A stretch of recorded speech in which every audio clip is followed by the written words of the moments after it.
For me, it started years ago when I was working alongside Nick Kiprios at Sportsnet. And at that point, I was hired as a host, but I grew up in the game.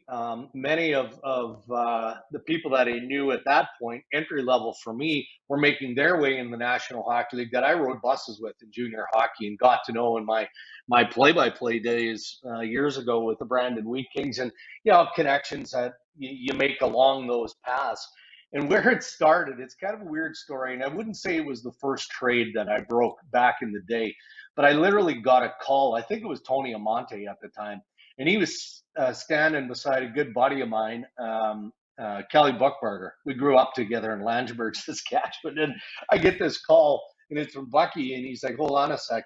And Amonte's like, "Yeah, Dregs, it's Tony Amante. Look, heads up, I've just been traded." And automatically you're like, "Oh, geez, well, that doesn't happen very often." So, we didn't have social media at that point. So I think I broke it either while we were on set at trade deadline or threw it out there on the website. And then more and more of that kind of started to happen. And I started, getting some recognition for breaking the odd story. So I kind of limped into it as a hybrid hockey insider. And then Bob McKenzie called me in like 2006 and said, "Look, I'm tired of button heads with you, and I need help over here." Like Bob was the lone insider at TSN, right? And I'm tired of Yeah. smashing my head against the wall with you. So would you consider coming over? And that's basically how I made my transition from, a host insider to a full-time insider.